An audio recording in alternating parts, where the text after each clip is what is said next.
Hi friends, आज का जो हमारा टॉपिक है वो cash flow from investing activity है। आज इन्वेस्टिंग एक्टिविटी में हमें जो एडजस्टमेंट गिवन होती है कि part of machinery costing this for depreciation amount to this और सोल्ड फॉर दिस, तो इस टाइप में क्या एडजस्टमेंट गिवन होती है, इसका एक शॉर्ट वे में इसे सॉल्व करने की कोशिश करेंगे, ठीक है, और इन्वेस्टिंग का आंसर निकालेंगे। सबसे पहली बात तो इन्वेस्टिंग एक्टिविटी का जो आंसर आता है वो पूरा का पूरा आता है हमारा नॉन करंट एसेट्स से। बात याद रखेंगे किससे आता है, इन्वेस्टिंग एक्टिविटी का आंसर आता है हमारा non current assets. Non current assets को ध्यान में रखते हुए जो जो उसमें चीज़ें गिवन होती है वो सारी की सारी हमारी इन्वेस्टिंग एक्टिविटी में आती हैं, ठीक है। फिर अब ध्यान देंगे, क्वेश्चन में आपको गिवन होता है कि पार्ट ऑफ मशीनरी इतनी थी, उसका डेप्रिसिएशन इतना है और इतने की सोल्ड कर दी, तो बच्चों उसके लिए हमें अकाउंट बनाना पड़ता है एक, ठीक है। उसके लिए हमें एक अकाउंट बनाना पड़ता है और उस अकाउंट में से दो चीज़ें निकाल के इन्वेस्टिंग एक्टिविटी में पुट करनी पड़ती है।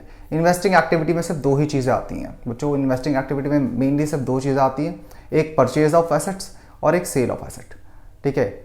परचेज ऑफ एसेट और sale of asset, I mean fix assets. Sale and purchase of fix assets ही हमारा इन्वेस्टिंग एक्टिविटी में आता है, ठीक है।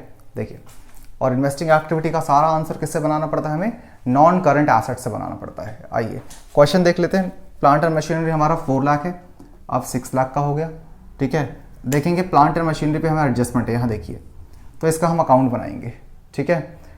लैंड एंड बिल्डिंग की कोई एडजस्टमेंट नहीं की तो इसका अकाउंट बनाने की जरूरत नहीं है, इसको आप डायरेक्टली पुट कर सकते हैं।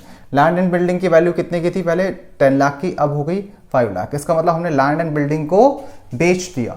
जब हम लैंड एंड बिल्डिंग बेच देंगे तो कंपनी के पास क्या आएगा, कैश आएगा। आपको कैश के पीछे भागना है, यहाँ पर आपको सोचना है कि कैश आएगा या जाएगा, इनफ्लो है आउटफ्लो है, तो कैश आ रहा है, लैंड बिल्डिंग बेच दी तो कैश आ रहा है, इनफ्लो ऑफ कैश होता है। यहाँ लिखेंगे sale of land and building, sale of land and building कितने की सेल करी हमने, डिफरेंस निकाल लेंगे 5 लाख, तो 5 लाख का कैश आ रहा है, तो यहाँ पर कैश आ रहा है तो यहाँ पर प्लस में लिखेंगे, इनफ्लो हो रहा है, कैश आ रहा है प्लस में लिखेंगे, इनफ्लो हो रहा है। क्लियर है। आइए अब ये जो हमारा ये है प्लांट एंड मशीनरी पे एडजस्टमेंट है, उसका हम अकाउंट बनाएंगे, plant and machinery account, plant and machinery account बनाएंगे, ठीक है। उससे पहले एक वर्किंग नोट बनाना होता है बच्चों।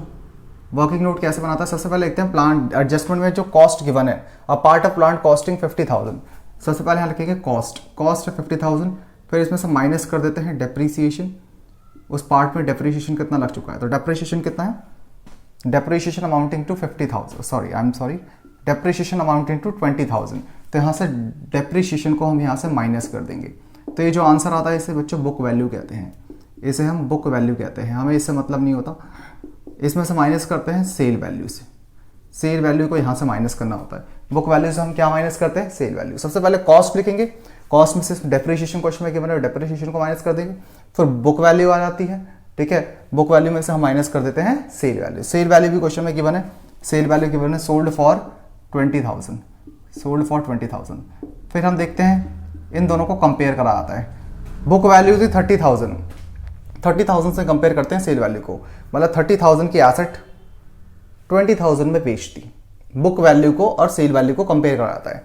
30,000 की एसेट 20 में बेच दी, तो इसका मतलब कंपनी के लिए लॉस हो गया, कंपनी को क्या हो गया, लॉस, कंपनी को हो गया हमारे लॉस, ठीक है। अब ध्यान से सुनेंगे, इसमें ये तीन चीज़ें हमें अकाउंट में पुट करनी होती है, तीन चीज़ें 1 2 3, इन तीनों की वैल्यू अकाउंट में पुट करनी होती है, ठीक है। अकाउंट को स्टार्ट कैसे करते हैं, सबसे पहले लिखते हैं बैलेंस बीडी, सबसे पहले यहाँ लिखते हैं बैलेंस बीडी, यहाँ पर हमारा प्रीवियस ईयर का अमाउंट होता है बैलेंस बीडी का, और यहाँ लिख देंगे balance CD, by balance CD, ये करंट ईयर का अमाउंट, याद रखना सी मतलब करंट ईयर और बैलेंस बीडी हमारा प्रीवियस ईयर का अमाउंट आता है।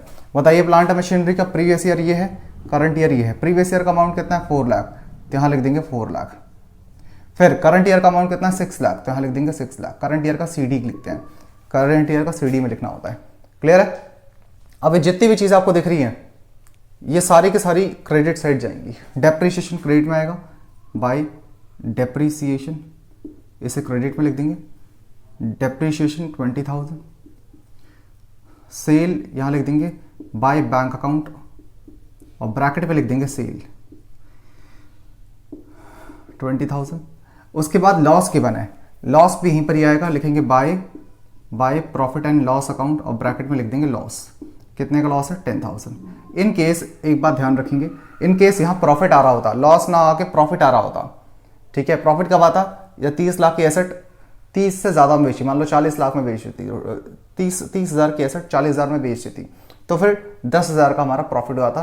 तो प्रॉफिट जो है वो डेबिट साइड लिखते हैं, to profit and loss, debit में लिख देते हैं प्रॉफिट, ठीक है। यहाँ पर भी हमारे लॉस आ रहा है तो by profit and loss, loss हमने लिख दिया है क्रेडिट में, ठीक है। लॉस क्रेडिट में लिखते हैं और प्रॉफिट डेबिट में लिखते हैं। अब देखेंगे, अब हम ना बैलेंस निकालते हैं, अब हम बैलेंस निकालेंगे, बैलेंस वहीं पर आएगा हमारा, यहाँ लिखेंगे टू बैंक अकाउंट, जो भी बैलेंस आएगा टू बैंक अकाउंट परचेज लिखा जाएगा, वो परचेज कहलाएगा, ठीक है। बैलेंस निकालेंगे 6,50,000, 6,50,000। बैलेंस कैसे निकालते हैं, इसको इससे माइनस कर देंगे, पहले टोटल लिख देते हैं दोनों साइड, इसमें से इसको माइनस कर देंगे, ये आ जाएगा 1 लाख, 1 लाख नहीं 2,50,000, 2,50,000 आ जाएगा, 2,50,000 आ गया, ठीक है। इन्वेस्टिंग एक्टिविटी में सिर्फ 2 चीज़ें डालनी है इसमें से, कौन कौन सी चीज़ें, एक तो सेल ऑफ और एक purchase of assets. Sale and purchase ही इन्वेस्टिंग में जाएगा और कुछ भी इन्वेस्टिंग में नहीं जाएगा बच्चों, सिर्फ 2 ही चीज़ इन्वेस्टिंग में जाएगी इस अकाउंट में से, एक तो सेल और एक परचेज। सबसे पहले सेल लिख देंगे, sale of plant of machinery, sale of plant and machinery. Sale हमारा पॉजिटिव में आएगा क्योंकि सेल से पैसा आता है, कैश इनफ्लो होता है, तो सेल सब पॉजिटिव में लिखेंगे। लेकिन परचेज से कैश का आउटफ्लो होता है, परचेज से कैश का आउटफ्लो होता है, तो purchase of plant and machinery हम माइनस में लिखेंगे, 2,50,000 हम माइनस में लिख देंगे, 2,50,000 माइनस में लिख देंगे। क्लियर है? तो अब इसको सॉल्व करेंगे, 2,70,000 आएगा, प्लस में आंसर आ रहा है हमारा, 2,70,000 हमारा प्लस में आ रहा है, इसका मतलब ये कैश फ्लो है। माइनस में आता तो कैश यूज्ड होता, तो प्लस में आ रहा है हमारा 2,70,000, तो बोल दोगे cash cash cash cash flow, तो बोलोगे cash flow from investing activity, cash flow from investing activity 2,70,000। लिख लो बच्चों। तो जब भी जिसकी एडजस्टमेंट गिवन होगी, तो उसका पहले वर्किंग नोट बनाएंगे। कॉस्ट में से माइनस कर देंगे डेप्रिसिएशन, बुक वैल्यू आ जाएगा, बुक वैल्यू से माइनस कर देंगे सेल वैल्यू, लॉस आ रहा है देखो। उसके बाद बैलेंस बीडी लिखेंगे, यहाँ पर बैलेंस बीडी लिखेंगे और सीडी यहाँ पर लिखेंगे। बीडी प्रीवियस ईयर का होगा, सीडी हमारा करंट ईयर का होगा। उसके बाद यहाँ से 3 चीज़ें उठा के यहाँ पर डालनी होती है, एक तो डेप्रिसिएशन और एक आपका ये सेल और एक प्रॉफिट एंड ये लॉस जो आया है। इन केस प्रॉफिट आएगा तो एंट्री डेबिट में हो जाती, ठीक है। फिर उसके बाद जो बैलेंस यहाँ पर आएगा, जो बैलेंस आएगा यहाँ पर वो कहलाएगा परचेज, बैंक अकाउंट परचेज लिख देंगे। इन्वेस्टिंग एक्टिविटी से 2 ही चीज़ जाएंगी, एक तो सेल और एक परचेज, बस, ठीक है। इसका अकाउंट क्यों नहीं बनाया, क्योंकि इसकी कोई एडजस्टमेंट नहीं किया, डायरेक्टली इसमें देखना है वैल्यू कम हो रही है, मतलब हमने सेल किया है, सेल करने से पैसा आ रहा है, प्लस में लिखेंगे। अगर वैल्यू बढ़ रही होती तो उसे माइनस में लिख देते, क्यों? क्योंकि हमने इसका मतलब परचेज किया होता, ठीक है।